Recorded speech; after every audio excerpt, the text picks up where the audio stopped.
with the week between games, I'm sure that's led to more time to kind of focus on yourselves a little bit here this week. What have you been working on with the guys? Yeah, well, so our guys with final exam week, definitely focused on making sure they do a great job there. And so we had some extra time off, and when we've been on the practice floor, just really working on different combinations and lineups that we can play, and offensively how we can get better ball movement and continue to get the ball into the paint, into the post, and things along those lines. So really cleaning up our defensive habits, things when we've been behind plays or slow to closeouts, and then offensively really focusing on different combinations and movement. Since Randy's not here, I'm going to ask a Randy-esque question. Great. Tell me if I get it right or not. I think I know the answer to this, but do you have a plan for minutes for Trey King or anything going in?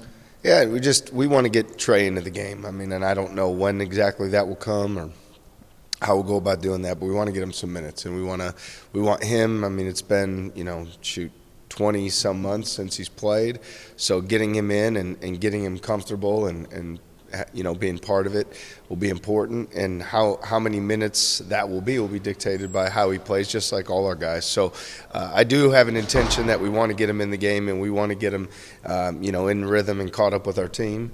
That's certainly there, but again, he'll have to play well into his strengths in those minutes, and it could lead to more. What's his excitement level like given that long layoff? And I know last year even you were talking about what a leader he had become just in practice and on the bench during games.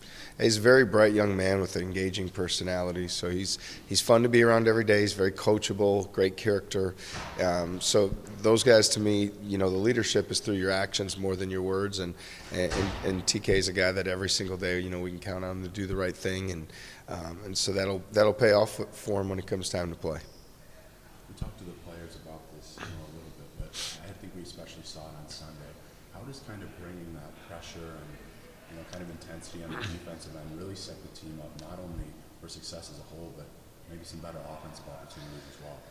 Well, when you're the more aggressive team, defense seems to lead to the aggressive offense. So when we're generating turnovers, whether it's live ball or charges or they're throwing them out of bounds, it gives us an aggressive mentality to come down and attack. And then we're attacking the paint and we're playing for each other. I think that connectedness defensively also leads to being connected offensively. And confidence, too, grows as you do the right thing over and over. I think some people think confidence is this, I don't know, for some it's more about just do little things over and over and over again and build your confidence through those things, those positive actions. And our guys have done that, and I think when you do it on defense, it leads to you playing better offensively. What kind of things are you going to see from Western Michigan? Yeah, they're a very good rebounding team, a physical team, a team that they'll run a lot of actions offensively, a lot of sets that we'll have to be prepared to guard.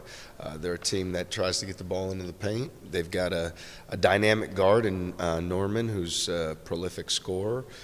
So they pose a lot of challenges for us, and they play in the MAC conference, which is a really good league. Their head coach, even though he's new, he's worked under Coach Izzo at Michigan State for a long time. So you can expect a very physical, aggressive, tough, well-coached group coming in here. We're going to have to be up for the challenge. How does this week kind of provide a physical and mental recovery period? Well, we've had a fair amount of guys that have been sick, certainly with Caleb being out, so it's great for them to be able to get some extra rest, be able to hydrate and focus on their eating and sleeping and just getting their body in rhythm and be healthy and do what they need to do that. So that's a big part of it, and then trying to balance final exams with what we have going on for practice. So trying to manage all of it is important for each of our guys. How's Caleb? Yeah, how's he doing? Yeah, he was back in the building today. Certainly, you can tell he hadn't been able to eat a lot, or he's just kind of getting back into the swing of things physically. But Caleb's a amazing young man, tireless worker. He'll do whatever he needs to do to get healthy for himself and be ready for our team. So we just want to support him in getting better and getting the rest he needs to get back and get after it. I know we've talked about since the beginning of the season what an energy guy Hassan is in often limited minutes doing things, but soon mentioned the block he had, 40 seconds left, you're up 35, whatever it was at the time. What does that tell you about him in terms of wanting to maximize every moment he's on the floor? Yeah, we talk a lot about, even in practice, the things that you do every day, they carry over into the game, and that you can't pick and choose when you're going to play hard. And also the pride that we want to play with for Iowa State, for the Cyclones, is really high. So it doesn't matter what the score is, especially when we're in Hilton. You know, we want to play to our highest level. And for Hassan to make a play like that at that point in the game, it says a lot about both those things. It says a lot about his character, his desire to continue to earn more opportunities, his pride in the program, and just, you know, his focus on those habits every single day. What's the adjustment been like for Shun, who's had some big games, but also has had some games where he's, you know, had a hard time to get going? Yeah, Shun's a great teammate.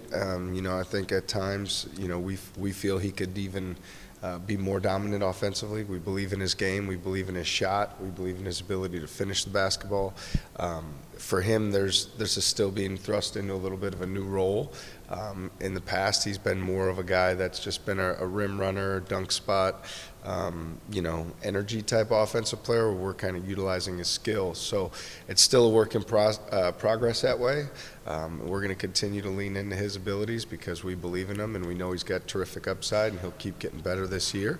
But there has been an adjustment period, and we've seen when it looks really good and he's scoring it great, and we've seen some times it could be better, and we'll continue to try to lean into those times where he can be great for us.